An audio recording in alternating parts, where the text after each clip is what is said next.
আসসালামু আলাইকুম। পঞ্চম শ্রেণীর প্রিয় শিক্ষার্থীরা, তোমাদের গণিত নতুন বই ২০২৬-এর গণিতের দেখো ৬১ নাম্বার পৃষ্ঠায় আমরা রয়েছি এবং ৬১ নাম্বার পৃষ্ঠার সমাধান দেখব আজকে। তো এখানে লেখা আছে দেখি পারি কিনা। ঠিক আছে? তো এখানে শুরুতে দেখো আমাদের এখানে কি বলছে? তো এখানে বলছে যে ডানের ঘর থেকে, ডানের ঘর মানে হচ্ছে যে এগুলা, ঠিক আছে? এটা বামের ঘর, এটা হচ্ছে ডানের ঘর, ঠিক আছে?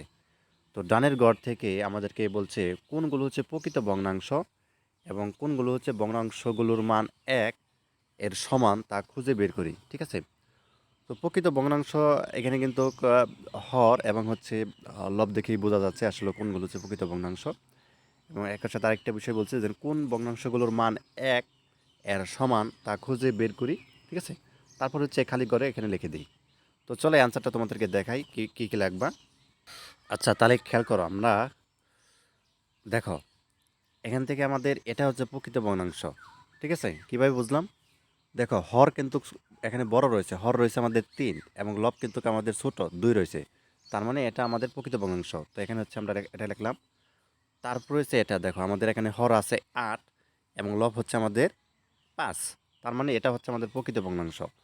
তারপর দেখো এখানে, তারপর হচ্ছে আমাদের ৯ রয়েছে, এই যে এটা ৯ এবং ৩, তাই না? তাহলে ৯টা হচ্ছে আমাদের বড় যেহেতু হর এবং লবটা আমাদের ছোট, তার মানে এটা প্রকৃত ভগ্নাংশ। এবং তারপর রয়েছে আমাদের কত? এখানে ৪৮ এবং ৪২, তাই না? এটা হচ্ছে আমাদের প্রকৃত ভগ্নাংশ। এবং ৪২ হচ্ছে আমাদের যেহেতু লব এটা ছোট রয়েছে। তারপর ১৫-২ এটা হচ্ছে আমাদের প্রকৃত ভগ্নাংশ।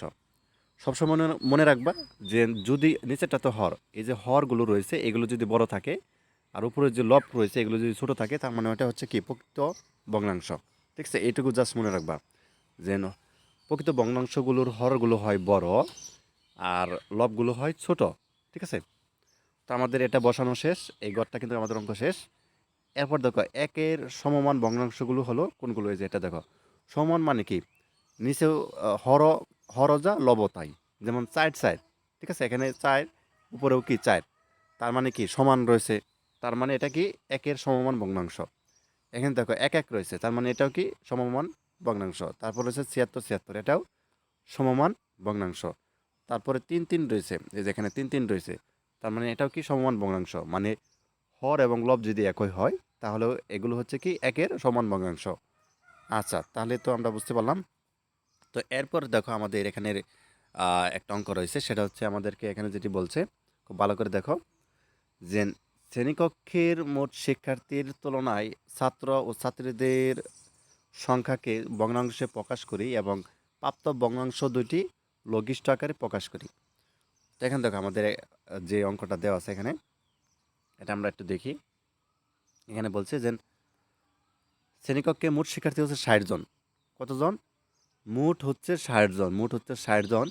তো যার মধ্যে হচ্ছে ছাত্র হচ্ছে ৭৬ জন, ছাত্র ৭৬ জন এবং ছাত্রী হচ্ছে কি ২৪ জন। আচ্ছা, মোট ৬০ জন এবং ছাত্র ৭৬ আর ছাত্রী হচ্ছে ২৪। তাহলে ছাত্র, তাহলে ৬০/৩৬, ঠিক আছে, অংশ। আর ছাত্রী কত? ৬০/২৪। তাহলে এখন আমরা কীভাবে সাজাতে পারি দেখো, ৬০/৩৬ সমান সমান, এখানে দেখো আচ্ছা, ৫ × ৬০, এটা ভাঙি আমরা, ঠিক আছে? ৫ × ৬০ হয় আর ৩ × ৩৬, অর্থাৎ ১২ দিয়ে ভাঙতে পারতেছি দুটাকেই। ৫ × ৬০, তো এখানে আমরা ৫ লিখতে পারি আর এখানে কত লিখতে পারি? ৩ × ৩৬, ৩ লিখতে পারি, উপরে ৩ লিখতে পারি। আচ্ছা, ৬০/২৪ এটাকে কীভাবে ভাঙতে পারি? ৫ × ৬০ এবং ১২×২ = ২৪। তো শ্রেণীকক্ষে মোট শিক্ষার্থী ৫/৩ অংশ ছাত্র এবং ৫/২ অংশ ছাত্রী। এই তো হয়ে গেল। ঠিক আছে? তো জাস্ট হচ্ছে তুমি এটা ১২ দা ভাঙবা, এটাকে ১২ দা ভাঙবা, তাহলেই হবে ৫ × ৬০ এবং ৩ × ৩৬। আর ৬০ এটাকে ১২ দা তো ভাঙা যায়, ৫ × ৬০ এবং হচ্ছে ১২×২৪। এই তো হয়ে গেল। ৫/৩ হচ্ছে ছাত্র আর ৫/২ অংশ হচ্ছে ছাত্রী। আচ্ছা, এরপরে আমাদের হচ্ছে খালি ঘর রয়েছে, দেখো খালি ঘরগুলো হচ্ছে আরও সহজ।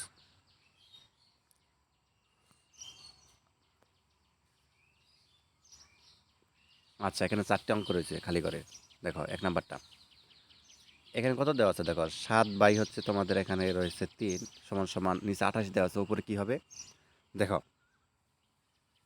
৭ এবং ২৮-এর আমরা যদি লসাগু বের করি তাহলে কত আসে?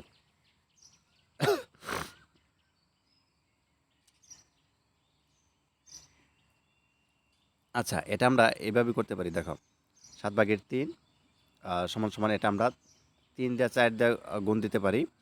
এখন আমরা ৪ টা তো কোথায় থেকে পেলাম? ৪ টা হচ্ছে তোমাদের এখানে, অর্থাৎ উপরে যেটা দিয়ে আমরা গুণ করব, নিচেরটা দিয়েও কি একইভাবে গুণ করব।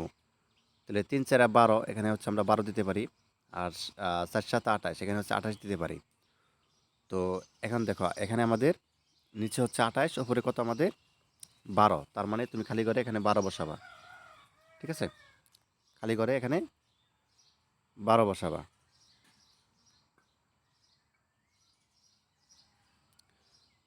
আচ্ছা, ২ নাম্বারটা দেখো। দেখো ৩। এখানে আমরা যে সংখ্যা দিয়ে গুণ দিব, ওই সংখ্যা দিয়ে নিচেরটাতে লবকে হরকেও গুণ দিব। তাহলে ৩ নং ২৭, এখানে ২৭, আর ৪ নং ৩৬, এখানে ৩৬। তার মানে আমাদের এখানে ২৭, উপরে খালি ঘরে কত হবে? ২৭ হবে। ঠিক আছে? তো এরপর দেখো ৩ নাম্বারটা। এখানে দেখো এখানে আমাদের ভাগ যাবে। তো এখানে দেখো ৩ দিয়ে ভাগ দিব ৩কে, তাহলে ১ হয়, এবং ৬কে ভাগ দিব হচ্ছে ৩কে। দেখো ৩ দুগুণে ৬, ২ হয়। তার মানে উপরে ১ হবে আমাদের, এখানে উপরে ১ হবে খালি ঘরে। আর এই খালি ঘরে হচ্ছে তুমি ৩ বসিয়ে দিবা, তাহলে হয়ে যাবে। ঠিক আছে? এরপর দেখো আমাদের হিসাব করি এখানে রয়েছে। দেখো এখানে ২টা অঙ্ক দেওয়া আছে, আমাদের হিসাব করি। প্রথমটা, এখানে হর আছে ১৫, আর এটা আছে ৫, এবং উপরে রয়েছে ৪ এবং ২, তাই না? এখন দেখো ১৫ এবং ৫-এর হর আমাদের কত আসে? ১৫ এবং ৫-এর যদি আমরা হর বের করি, তাহলে আমাদের কত আসে? ১৫ আসে। ঠিক আছে? ১৫ আসে। এই ১৫ দিয়ে ১৫কে যদি আমরা করি, ভাগ করি, তাহলে ১৫ কি ১৫ ১ আসে। ওই ১ দিয়ে উপরে ৪কে গুণ করি, তাহলে ৪ একে ৪, মাঝখানে প্লাস চিহ্ন দেই, এরপর হচ্ছে ১৫। নিচে আমাদের হর যেটা, আর এই লসাগু যেটা পেয়েছি ১৫, এই ১৫ দিয়ে ৫কে ভাগ দিব, তাহলে ৩ ৫ ১৫, ৩ আসতেছে। ওই ৩ দিয়ে উপরে 2কে গুণ করবো, ৩ দুগুণে ৬, যে উপরে ৬। ২টা ১৫ থেকে একটা ১৫, ৪ এবং ৬ হচ্ছে যোগ করে দিব, তাহলে ১৫/১০। এটা আমরা আরও ভাঙতে পারি, যেমন ৩ ৫ ১৫ এবং ৫ দুগুণে ১০, তাহলে ৩/২। এটাই হচ্ছে মূলত উত্তর। এরপর দেখো ২ নাম্বারটা। ৩/২ এবং মাইনাস হচ্ছে কি ১৫/৭। ৩ এবং ১৫ হচ্ছে লসাগু আমাদের ১৫, এবং ১৫ দিয়ে ৩কে আমরা হচ্ছে ভাগ করব, তাহলে হচ্ছে কত আসে? এই ১৫ দিয়ে এই ৩কে ভাগ করি, ৩ ৫ ১৫, ৫ আসতেছে। ওই ৫ দিয়ে উপরে ২কে গুণ করি, ৫ দুগুণে ১০, উপরে ১০, মাইনাস চিহ্ন দেই, এরপর এই ১৫ দিয়ে ১৫কে ভাগ করি, ১ আসে। ওই ১ দিয়ে ৭কে গুণ করি, ৭ ৭। ২টা ১৫ থেকে একটা ১৫ লিখি, এবং ১০ থেকে মাইনাস করে হচ্ছে ৭, তাহলে ৩ থাকে, ১৫ আর ৩। এটাকে আমরা ভাঙতে পারি, ৩ ৫ ১৫, ৩ দেয়, এবং ৩ একে ৩, ৫-এর ১। এটাই হচ্ছে মূলত আনসার।